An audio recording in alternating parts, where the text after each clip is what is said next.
Salut les marques, salut les Smart, c'est IRM et bienvenue dans cette analyse du pay-per-view de la WWE Stomping Grounds. Ceci est un petit message d'annonce pour vous prévenir que durant l'enregistrement, il y a eu un petit souci technique au studio. Du coup, vous l'entendrez après le match qui avait opposé Samoa Joe à Ricochet. Le son de Raphaël est totalement parti en couille, mais celui de Chris est toujours ok. Du coup, plutôt que de réenregistrer l'analyse le week-end prochain, ce qui aurait pu vraiment beaucoup d'intérêt, on applique la censure et on a retiré Raphaël de l'analyse. Du coup, vous entendrez l'avis de Chris sur les derniers matchs. On s'excuse pour ce problème. Le studio est un petit peu rustique, mais la passion est là. Du coup, je vous souhaite à toutes et à tous une bonne écoute pour cette analyse du pay-per-view Stomping Grounds. À très bientôt.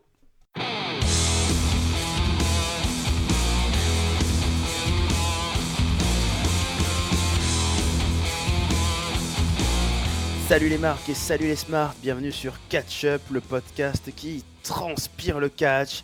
C'est la canicule week ici à la WWE et dans toute la France.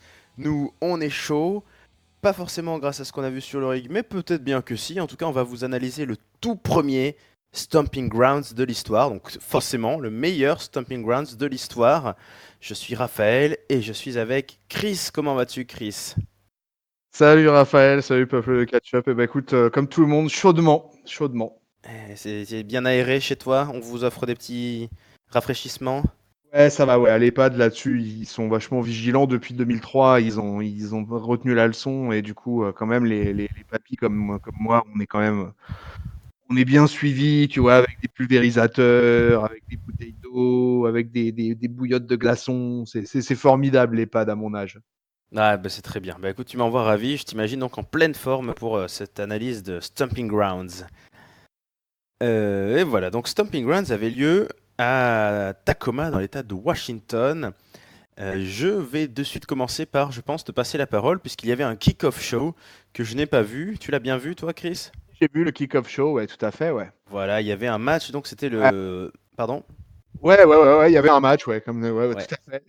Ok, bah oui, vas-y, allez, je te laisse raconter. Donc c'était pour le Cruiserweight Championship.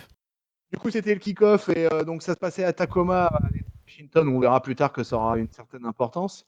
Et il faut savoir, juste pour l'histoire de la prod, il y avait, je crois, c'est une salle qui pouvait contenir entre 23 et 25 000 personnes et qu'en l'occurrence, il n'y en aurait eu que 11 000, quoi. Ah, peut-être. Après, les 11 000 personnes qui ont été là, par contre, ont quand même été bien présentes. Il y avait une bonne ambiance et pendant le Cruiserweight, malgré tout, pendant le kick-off, on a eu aussi droit à une ambiance pas mal pendant ce match-là. Et pour le coup, Tony Nese, Tozawa et Drew Gulak, donc les trois hommes qui nous occupent, s'affrontaient dans un triple threat match pour le Cruiserweight Championship. Et avec un Tony Nese qui est donc le champion courant. Et du coup, on a eu, écoute, comme souvent avec les Cruiserweight, c'est souvent de la chair à kick-off, les Cruiserweight, mais Ouais. comme souvent avec eux, comme souvent, on a eu un excellent match de catch. Vraiment, un ou deux petits botches, en particulier Tony Nese qui a un peu, et Tozawa qui ont un peu chié sur un espèce de near fall qui devait certainement pas être un near fall si long, où l'arbitrage à la WWE comme d'habitude. Voilà, donc il y a eu un ou deux spots un petit peu approximatifs, mais globalement le match est très bon, super rythmé et c'est un mec qui mérite, qui prend le titre puisque c'est Drew Gulak qui remporte la mise, Eh oui. qui est dans le roster principal, enfin dans le roster de 205 Live depuis le début, qui était au Cruiserweight Classic, Mm. donc qui est une figure historique de 205 Live, qui apparaît aussi de temps en temps à NXT, qui a même fait quelques spots dans le main roster des fois, dans des apparitions du temps où le Cruiserweight était un peu plus représenté à Raw. Et Ah donc bah oui, du temps d'Enzo Amore, hein. voilà, et Drew Gulak, moi je le connaissais un peu de l'indie auparavant, quoi. Et Mhm. c'était un type que j'étais assez content de voir débarquer à la WWE, bon, qui a été cantonné au Cruiserweight, mais au final, qui gagne le titre, je trouve que c'est assez mérité, et ça m'a fait pas mal plaisir de voir Drew Gulak remporter ce titre. Donc voilà, donc un kick-off qui commençait bien, un seul match, encore dans le kick-off, ça fait Ouais. plusieurs pay-per-view où des fois il n'y a qu'un seul match. Donc un seul match, mais un match de qualité. Et, et voilà, voilà ce que j'avais à dire sur ce kick-off de Stomping Grounds. Eh ben très bien, merci Chris. Du coup, je regrette de ne pas avoir vu ce match.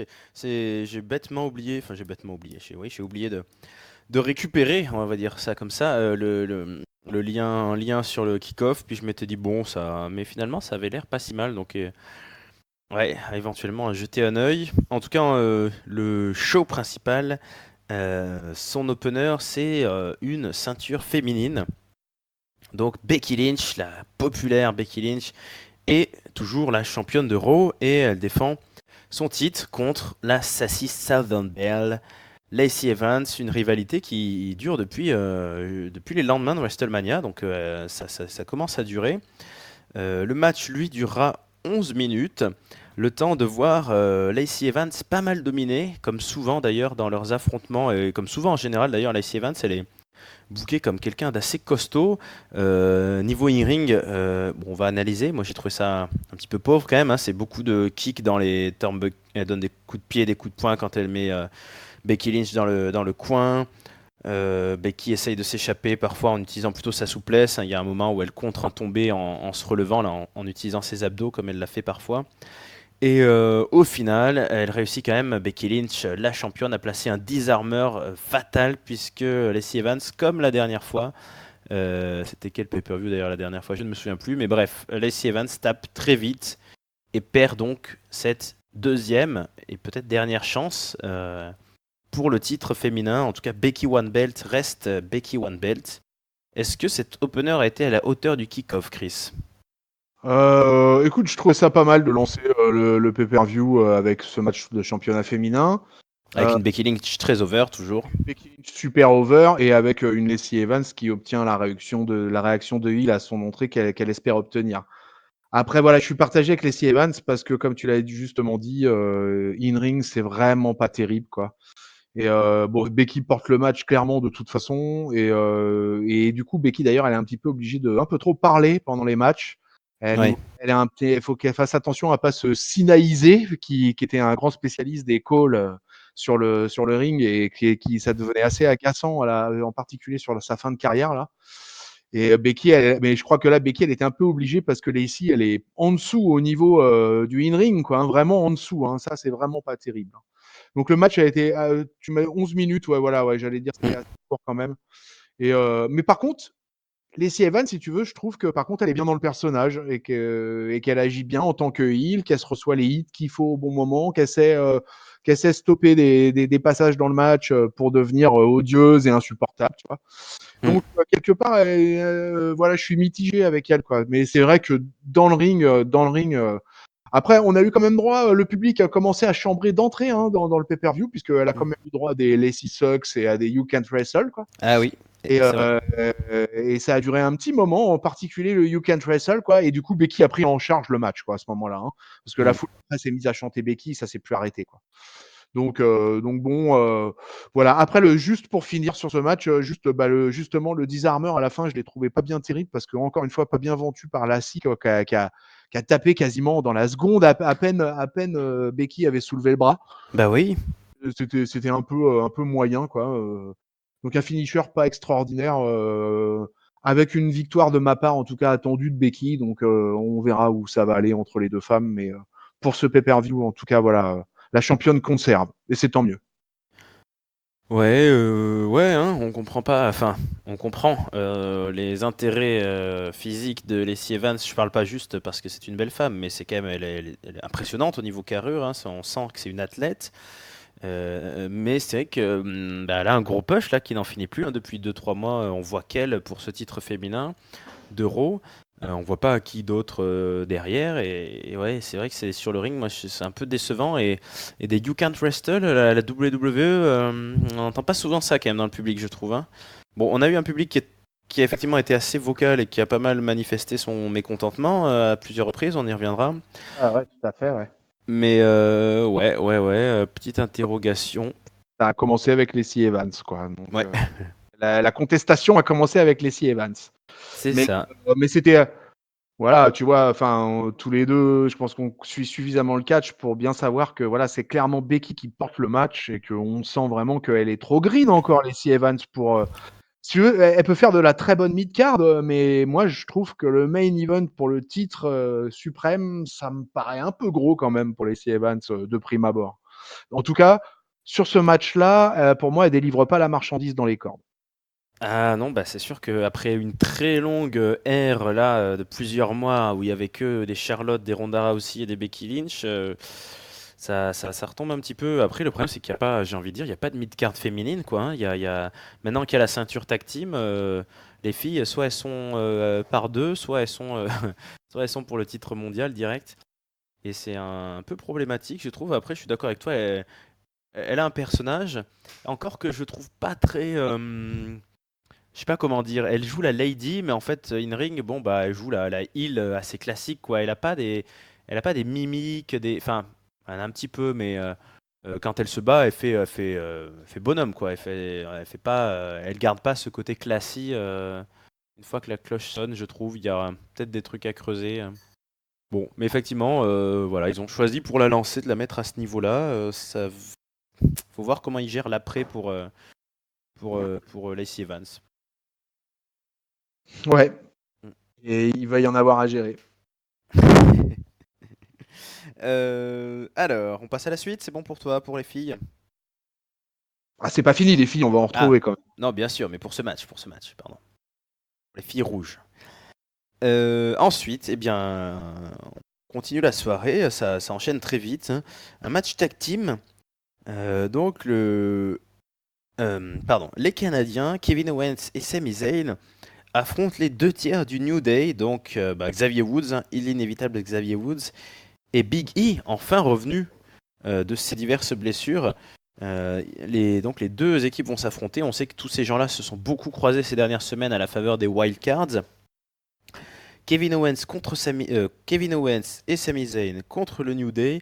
Ça commence très très fort puisque Kevin Owens claque une série de super kicks dans la mâchoire d'abord de Big E qui est à l'extérieur, puis de celle de Xavier Woods. Alors c'est hyper rapide. On comprend que la stratégie c'est d'en finir le plus vite possible. Les deux Canadiens ils isolent complètement Woods, ils lui envoient tout ce qu'ils peuvent dans la tronche, des super kicks. Il y a une Blue Thunder Bomb, il y a le Santon, mais Xavier Woods est quelqu'un de très résistant. Héroïquement, il va lutter, il va se défendre. Il réussira à placer un hot tag, et donc on aura droit à Biggie. Le match, pareil, 11 minutes, donc assez court, très vitaminé, ça va dans tous les sens. Il y a des near fall qui sont, voilà, il y a des catcheurs qui brisent les tombées de leurs adversaires, c'est très intense. Donc voilà, il y a une série à un moment donné, donc Sami Zayn qui place un super kick à Xavier Woods qui était en train de sauter du haut de la troisième corde, qui lui place ensuite son Helluva Kick et le senton bomb de Kevin Owens, mais ça c'est contré par Biggie, donc le pin est cassé. Mais quand même, les Canadiens l'emportent grâce à Kevin Owens qui place un stunner sur Xavier Woods pendant que Biggie et Sami Zayn sont à l'extérieur du ring. Donc victoire des Canadiens. Je ne sais pas trop ce qui avait été pronostiqué de part et d'autre. Moi, j'ai trouvé que on venait d'avoir là vraiment un très gros match. Mais est-ce que tu partages mon avis, Chris? Ah ouais, quel match, quel match. Alors, sans enjeu finalement Mm. spécifique, quoi, hormis le fait qu'ils sont en feud et puis que ils continuent leur rivalité tranquillement. Mais quel match, quel match. Et j'ai envie de dire, Xavier Woods, comment il a pris cher. Oh! Oh la vache! Mais Xavier Woods, parce que nos deux amis Hill ont commencé le match dans un scénario justement très Hillesque, en coinçant le plus petit, en envoyant Biggie ringside, et en coinçant le petit et s'occuper du petit, quoi, et donc à cogner sur le petit, et le petit l'a pris cher, le plus petit. Xavier Woods, mais respect à lui dans ce match. Hein. Alors en plus, c'est un très bon sailor, Xavier Woods, mais vraiment, il a pris très très cher. Et, Ouais. et j'ai bien aimé la partition des deux Québécois, quoi, qui ont été, voilà, qu'on déroulé tout leur moveset et tout ça, mais vraiment dans un match, comme tu l'as dit, super vitaminé, survitaminé. C'était le feu ce match tag team, quoi. On sortait d'un match moyenasse, et là on rattaque direct avec un tag team.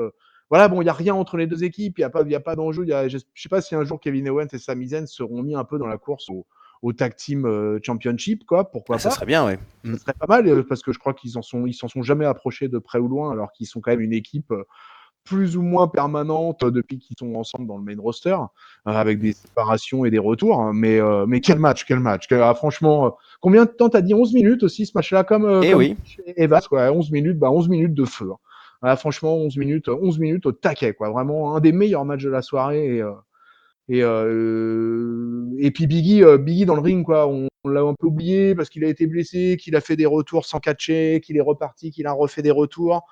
Mais Biggie, pour le gabarit que c'est, le powerlifter que c'est spire à travers les cordes, c'est belly to belly, c'est Biggie, c'est du lourd dans le ring, c'est du très très lourd, quoi. Je n'aimerais pas prendre une close line de la part de Biggie.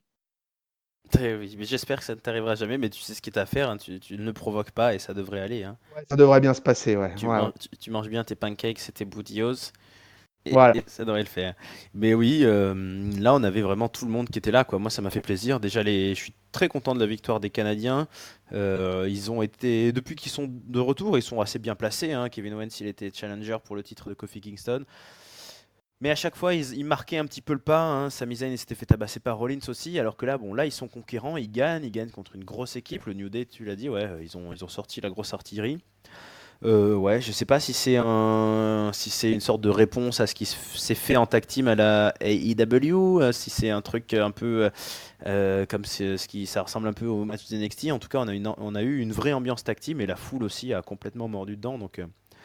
Donc moi, ça m'a mis très chaud, ouais, aussi. Je sais pas si tu as quelque chose d'autre à dire de plus, mais là, on a eu un très bon match dans le début de soirée. Ouais, voilà. Un bon match de pay-per-view qui aurait pu être voilà, sans enjeu, rien du tout. Finalement, presque bizarre d'être placé dans une carte de pay-per-view. Parce que, tu vois, il n'y a pas d'enjeu, il n'y a rien de primordial qui peut se passer, qui peut découler de ce match. Mais voilà, les mecs ont envoyé dans la marchandise in-ring et du coup, ça fait plaisir, quoi. Là, au moins, tu as 11 minutes où t'es au taquet tout le temps avec la foule qui est présente, qui est là. Et puis, Owens et Zayn, à force de tourner autour du main event, de ceci, de cela, ils vont bien finir par y retourner à un moment ou à un autre, quoi, d'une manière ou d'une autre. Ouais, c'est vrai que tu as raison. En tout cas, c'est ce que je leur souhaite, quoi. Oui. Rappelons-le, pour préciser que justement les champions tag team de Raw, donc c'est les Revival, on les a pas vus ce soir, ils n'avaient pas de programme. Non. Par contre, il y avait du programme, il y avait des champions qui avaient des programmes quand même, notamment le champion US, donc c'est un champion un peu controversé, hein, Samoa Joe, puisqu'il a été champion parce que Rey Mysterio lui a donné la ceinture, et bon, il a fait ce qu'il fallait pour, hein, il a bien torturé le petit Mexicain. Là, on lui donne ce coup-ci un petit Américain à torturer, c'est Ricochet, donc Ricochet, son premier title shot, son premier match en pay-per-view comme ça d'importance à la WWE. Ricochet contre Samoa Joe. Opposition de style, 12 minutes de combat et un combat globalement très partagé avec des bons exercices de style. Samoa Joe n'a pas vraiment réussi à faire calmer Ricochet, à l'amener au sol ou autre comme il essaye parfois. Il a pris des bons coups, Samoa Joe, il a fait du bon selling, moi j'ai trouvé, je me suis dit aussi, tu parlais des Xavier tout à l'heure, je me dis Samoa Joe il sait faire du selling aussi quand il prend des kicks ou des trucs comme ça. Et au final, 630 splash, Ricochet est devenu à Stomping Grounds le nouveau champion des États-Unis. Moi j'étais assez surpris, je ne sais pas ce que tu en as pensé niveau pronostic, est-ce que tu voyais ce changement de titre? Yes, yes, yes, yes. Moi j'étais pas surpris du tout. Ah, il est content. Ah ouais, moi j'étais ravi, quoi. Alors là, ravi, c'est tout. Un excellent match, un excellent match. Et alors avec ce que j'aime dans le catch, c'est-à-dire l'opposition de style. Ouais. Voilà. Évidemment, tu connais mon point faible, mon point stratégique pour la lucha libre, et Ricochet, il a en lui plein de choses de la lucha libre. Mais Ricochet, c'est tellement un catcheur hors norme de tout ce qui a été vu depuis 40 ans que il y en a pour qui c'est compliqué à s'y faire, mais moi en tout cas pour le suivre depuis longtemps maintenant, ce jeune homme, voilà, moi je n'aurais que du bien à dire de ce jeune homme. Alors par contre je vais dire, il a quand même un peu botché son entrée, voilà, il s'est un peu cassé la gueule après son espèce de flip quand il rentre dans le ring parce qu'il s'est un peu foutu les pieds dans sa veste qui était trop longue. Ah, j'ai pas fait gaffe. Ça m'a fait un peu marrer. Et puis en plus, il a fait une tête style on n'a pas dû me voir, mais si, on t'a vu. Hein. Et voilà. Et moi, parce que comme tu l'as dit, Joe, il sait faire du bon sailing. Donc face à un virevoltant Ricochet, ben, c'est intéressant d'avoir un big man comme ça qui est capable de vendre comme il faut. Ah, il transpire vite. Hein. Il transpire vite, ouais, ça c'est clair. Hein. Mais on a eu des phases de fou. Ricochet qui fait un missile dropkick de la 3e corde, qu'il enchaîne par un springboard moonsault. Je veux dire, avec des séances où Joe se relève, essaie de replacer des close lines, place un power slam. Voilà, les mecs se relèvent après des coups pareils, quoi. Le Joe, il continue, parce que le Joe, finalement, il était à l'ancienne, il envoyait, voilà, des power slams, des German suplex, tu vois, alors que de l'autre côté, Ricochet, il encaisse. Oui. Et moi, ça m'a fait bien plaisir de le voir encaisser comme ça, parce que, si tu veux, ben, Ricochet, il avait l'habitude d'affronter à la Lucha Underground des gros gabarits. Je pensais à Mil Muertes, à Jeff Cobb, alias Matenza, etc. Donc Ricochet, il a l'expérience d'affronter des big men. Et il a toujours sorti des bons matchs à la Lucha Underground face aux big men. Et ben, il l'a prouvé, il gagne le titre. Je pense que, si tu veux, c'est une sorte de pari sur le futur, puisqu'à la fin du match, on voit même Triple H venir féliciter le nouveau champion. Donc Ricochet, il est quand même assez over avec le public, ça s'est plutôt bien passé pendant le combat. Donc voilà, donc moi je suis vraiment ravi, je suis vraiment satisfait de voir un jeune comme ça débarquer. Et c'est le titre US, voilà, on l'a pas mis direct dans les titres universels, dans le titre heavyweight, etc. Il prend un titre intermédiaire, son premier titre intermédiaire, et je félicite ce jeune homme. Ben voilà, adoubé, Voilà, l'adoubement par Chris. adoubé par Chris de catch-up, mes amis. Eh ben alors, quelle soirée pour Ricochet. Je sais, Mais je sais qu'il y en a qui sont pas des super fans. Je sais qu'un Giscal, par exemple, c'est pas trop sa cam, Ricochet. Enfin, je me rappelle même que Ringside, on avait eu un débat sur une review de NXT où justement il avait été pas content. Mais moi, j'ai toujours été confiant dans ce gars-là. Et puis, franchement, voilà, Lucha Underground, c'était tellement un personnage incroyable pendant ces 4 saisons, quoi, que non, vraiment, le voir comme ça au sommet de la Big League, eh ben, moi, ça me fait bien plaisir. Ok Chris, mais qu'est-ce que tu as pensé du match qui a opposé Heavy Machinery à Daniel Bryan et Eric Rowan? En fait, moi j'ai trouvé ça complètement délire, quoi, comme ambiance. Enfin, c'était un truc de fou, quoi. Les Heavy Machinery qui sont censés. Bah ouais, moi j'ai adoré en fait l'ambiance, quoi. Ça se passait à Tacoma, dans l'État de Washington. Brian et lui, je veux dire, s'il y a un État américain où il n'arrivera pas à être heel quoi qu'il fasse, c'est bien dans l'État de Washington. Et Tacoma, c'est pas très loin d'Aberdeen. Donc le mec, il était en terrain conquis, quoi. Et du coup, c'est marrant parce que ça a totalement inversé le match, c'est-à-dire que les Heavy Machinery qui sont censés être face sont retrouvés en heel et la planète Tag Team Champion s'est retrouvée au sommet, au zénith, quoi. Il y avait une ambiance de dingo pendant ce match, quoi, de dingo, quoi. Et Daniel Bryan, il a pas trop tiré sur la corde. Il aurait pu faire quelques trucs, tu vois, plus heel. Par exemple, il aurait pu refuser le premier tag de début de match et puis peut-être chercher à avoir quelques huées, etc.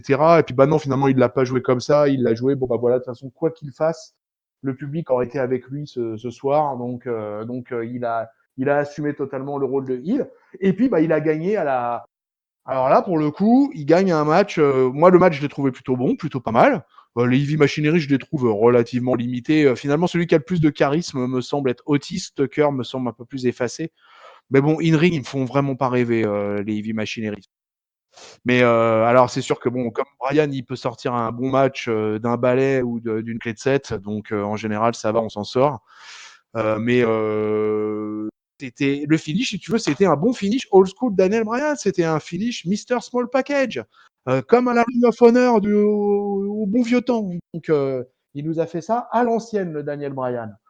Voilà. Donc écoute, je trouve que c'était un bon petit match tag team. Rowan et Brian conservent sans surprise. Et puis bah voilà, Brian il a annoncé que voilà qu'il voulait faire grimper la division tag team tout en haut de la galaxie. Et bah écoute, on va voir ce que va donner la suite. Jurisprudence Becky, Raph, en fait.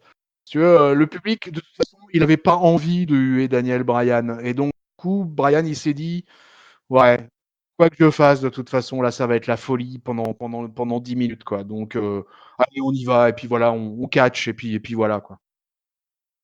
Ouais, ouais. Après, un petit mot quand même sur Rowan, parce que on parle tout le temps de Brian, en fait, dans cette tactique, mais au final, le choix de Daniel Bryan de mis avec Rowan, moi, je trouve qu'il est pas mal, parce que Rowan, c'est quand même un sacré monstre physiquement, quoi. C'est quand même un sacré Golgoth, hein. C'est un des mecs les plus impressionnants à la WWE, en taille, en largeur, en bras, et du coup, moi, je le trouve vachement crédible, quoi. Et je trouve que c'est un très bon complément à Daniel Bryan, quoi, sur les hot tags, sur les blind tags, sur ces choses comme ça. C'est vraiment, je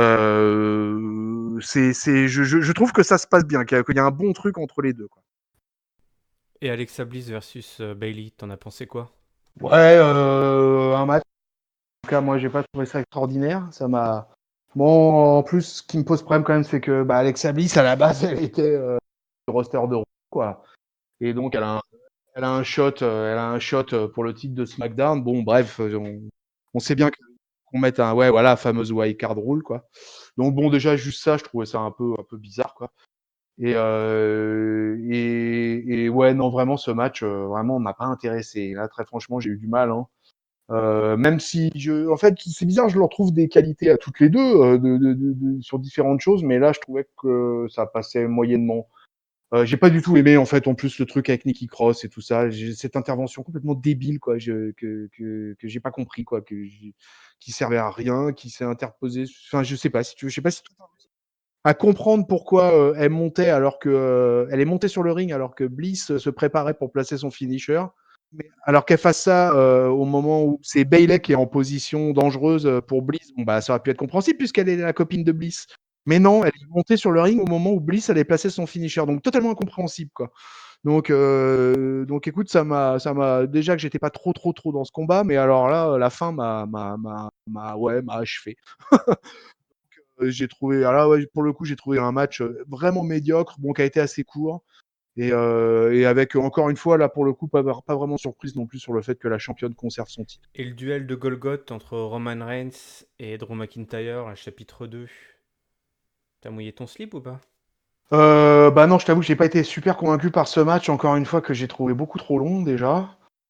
Une redite, hein, de toute façon, parce que là, Reigns, Drew McIntyre, ça commence à tourner en rond avec toujours l'omniprésence et l'omniscience de Shane McMahon.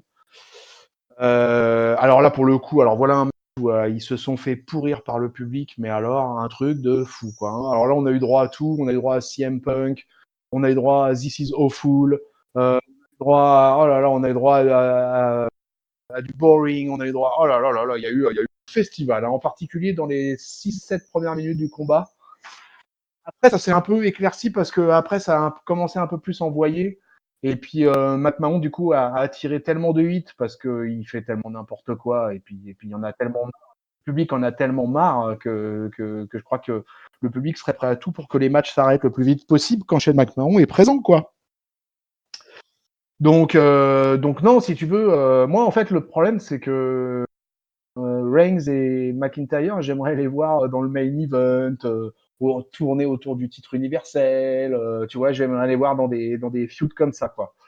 Et les voir finalement dans un pay-per-view en mid-card s'affronter avec finalement tout le monde se demande finalement qu'est-ce que va faire le fils du patron. Au final, c'est ça la-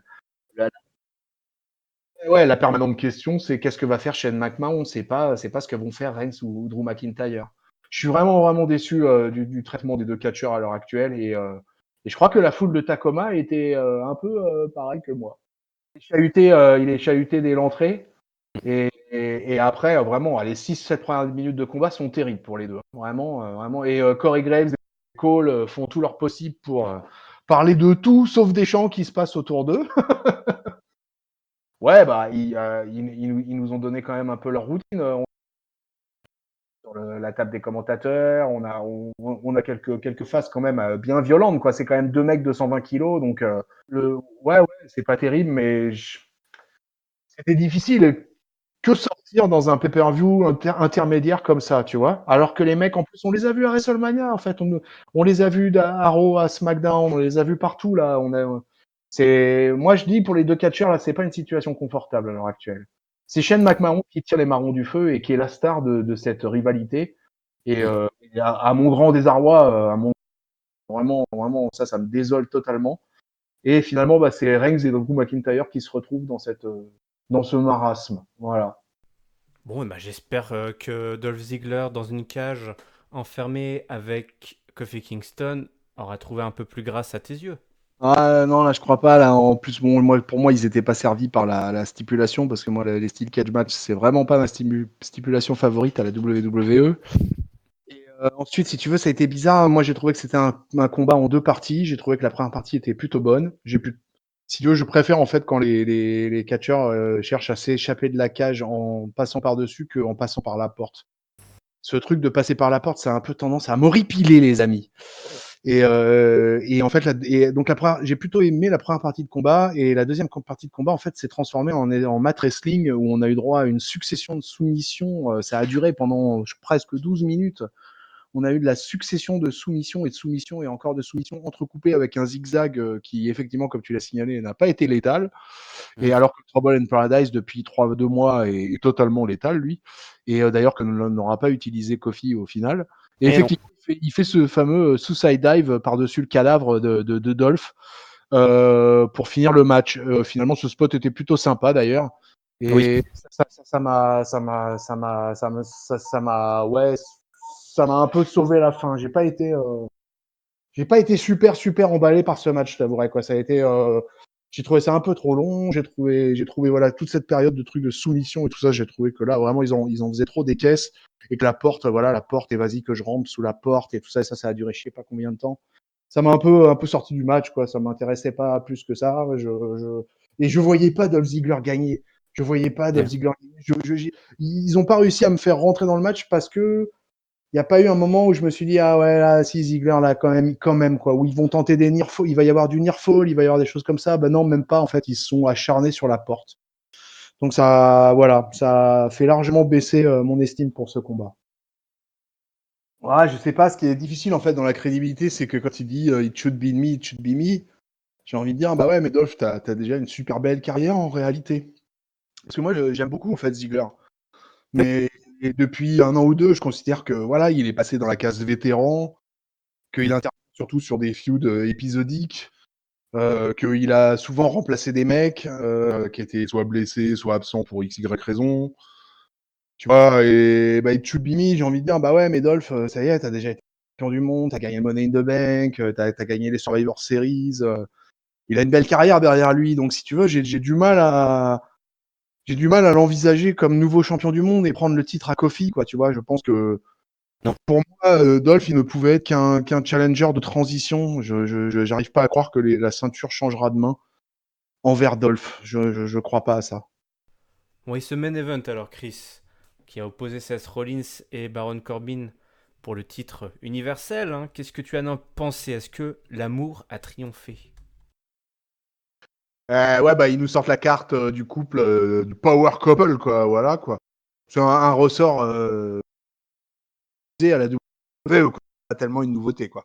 Après, on va dire que le hasard du temps et des choses fait que c'est les deux top babyface masculin et féminin qui sont ensemble dans une grande idylle et que voilà, on nous a terminé ce match de pay-per-view, ce main event de cette manière-là. C'était un petit peu, on a passé quand même pas mal de temps à la fin du match, post-match, tu vois quoi, à aller voir se faire les yeux doux et tout. Bon, c'était ouais, voilà, c'était sans plus ça. Mais après tout le segment lui-même, tout le main event en lui-même, c'était, moi j'ai trouvé Lacey Evans plutôt pas mal. On arbitre complètement corrompu, quoi. J'ai trouvé certaines phases pas mal. Deux top babyface masculin et féminin de l'époque qui sont de ressort pour ce main event. Écoute, moi, ça m'a pas déplu ce main event. J'ai trouvé ça plutôt pas mal globalement. Bon, je n'arrive toujours pas à comprendre ce que Baron Corbin fout dans le main event, hein. Moi, pour moi, Seth Rollins, c'est une autre adversité qu'il devrait avoir. Mais bon, on lui met Baron Corbin. Et du coup, bah, j'ai bien aimé Lacey Evans dans son rôle complètement corrompu. Et, dans ce voilà, il y a pas mal de phases que j'ai trouvé assez délire. Je pourrais presque lui reprocher que sur les tentatives de tomber de Baron Corbin, elle aurait pu tester un peu le fast count, parce qu'elle n'a pas fait un seul fast count. Ça, c'était un peu dommage, elle aurait pu tenter le coup. voilà, petit à petit, elle a transformé le match, no count out. Après, on est passé à un no disqualification. Enfin bref, elle a enchaîné tout ce qu'elle pouvait faire, tout ce qui était possible humainement et arbitrairement possible. Elle l'a testé, elle l'a tenté. Donc du coup, j'ai trouvé ça plutôt marrant. Je trouvais que ça mettait une espèce de, ouais, un peu un délire, un peu n'importe quoi. Alors le seul truc, c'est que à un moment, justement, juste avant de prononcer un no count out, elle fait justement un compte où elle va quand même jusqu'à 7, quoi, et puis super lentement. Alors là, tout ça, ça a été lent. Après que Corbin se soit fait exploser sur la table par Seth Rollins. Mais sinon, globalement, écoute, j'ai trouvé ça plutôt pas mal. T'as dit que ça avait duré 17 minutes, je crois, un truc comme ça, ou 20 minutes? 18 minutes, 18 minutes, ouais, bah écoute, c'est plutôt bien passé. Bon, l'arrivée de Becky, vu comment le public était en feu et demandait Becky depuis 10 minutes déjà, de toute façon, Becky, quoi qu'il arrive, allait surgir. Et donc, voilà, donc, autant on était sûr que Becky allait surgir, autant on était sûr que Brock Lesnar ne surgirait jamais à ce pay-per-view. Donc, voilà, on a eu le truc attendu. Donc, Becky est arrivée et Becky a mis un gros beatdown sévère à Lacey Evans ringside. Et, et voilà, on termine dans l'amour, la joie, la bonne humeur et ceinture de champion. Ok, ben je crois que la messe est dite. C'est donc l'heure du mot de la fin. Si tu veux bien nous partager ton top, ton flop et ta note, s'il te plaît, Chris. Et je crois d'ailleurs que Raphaël est de retour. Eh ben écoute, je vais mettre en note, je vais mettre, il y a eu des trucs que j'ai bien aimés. Et je un peu j'en attendais pas grand chose, donc du coup, il y a eu plusieurs bonnes surprises, il y a eu quelques matchs qui m'ont bien plu. Globalement, ça m'a plutôt bien diverti. C'est loin d'être un des meilleurs pay-per-view de l'année depuis le début de l'année, mais je vais lui mettre un 3. En flop, je vais lui mettre le match Bailey Bliss, vraiment, vraiment. Voilà, pour les raisons que j'ai données pendant la review de ce match tout à l'heure. Mais voilà, c'est vraiment le fait de la championne de SmackDown qui affronte finalement une nana qui est du show rouge dans un match incompréhensible avec une Nikki Cross complètement à la masse et qui fait n'importe quoi. Et vraiment, ce combat, vraiment, je n'y ai trouvé aucun intérêt. Donc, c'est vraiment pour moi le flop du pay-per-view. Et puis, bah, je vais me faire plaisir là, hein. Putain, là, le top, de toute façon, je le donne à mon petit jeune de Ricochet, voilà, qui est champion US, son premier titre à la WWE, en battant Samoa Joe, quoi, pas en battant le clampin du coin. Euh, voilà, ça a été ma grande satisfaction. C'était peut-être pas forcément le meilleur match de la soirée parce que j'ai trouvé que le tag team New Day versus les Québécois était excellent. J'ai trouvé que même le tag team match avec Daniel Bryan et Rowan était bon aussi. Il y a eu le Dolph Ziggler, Kofi Kingston, c'était pas génial, c'était moyen. Voilà, mais le Ricochet et le Cruiserweight, hein, je vais réinsister sur le Cruiserweight, mais le Cruiserweight était un très bon match. Mais voilà, mais je vais le donner, mon top, à Ricochet. We got a new champion!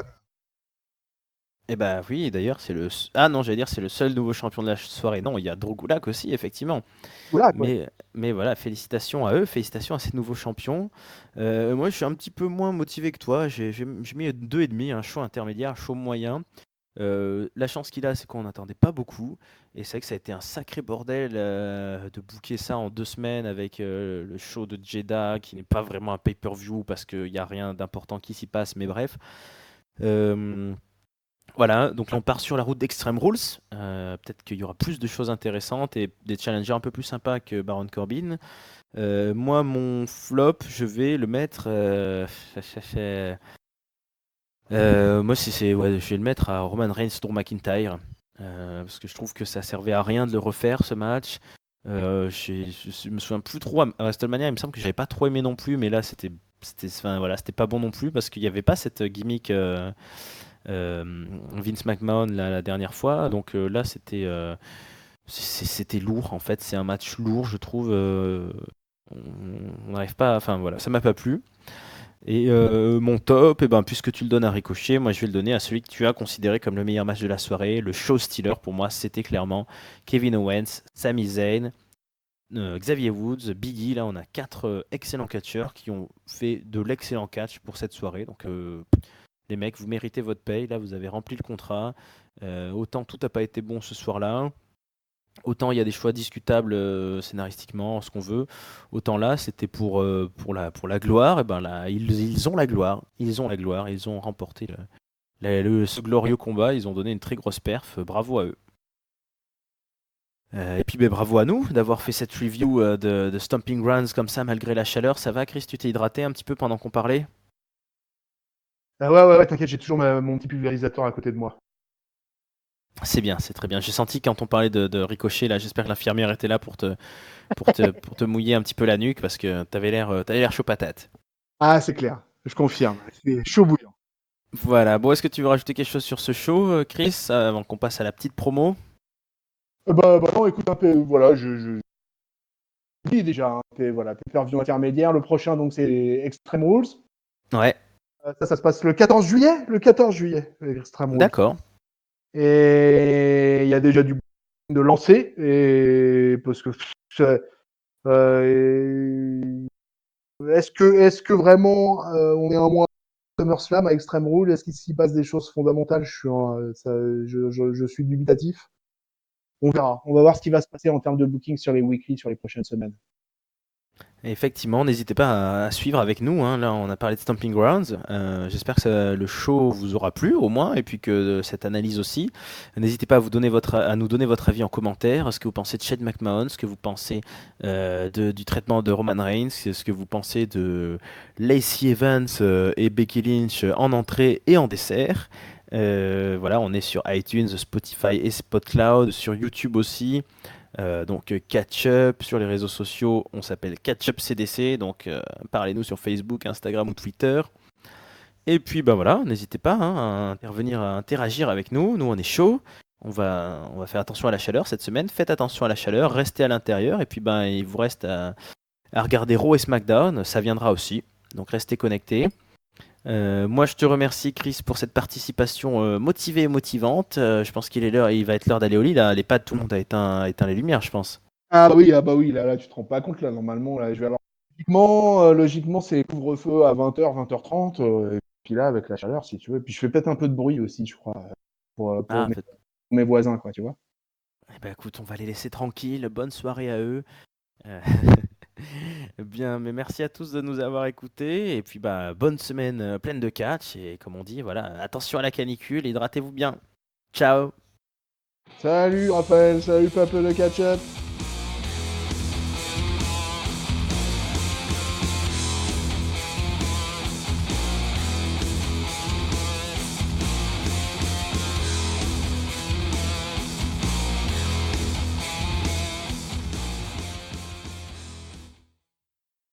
Donnez-moi à boire, donnez-moi à boire.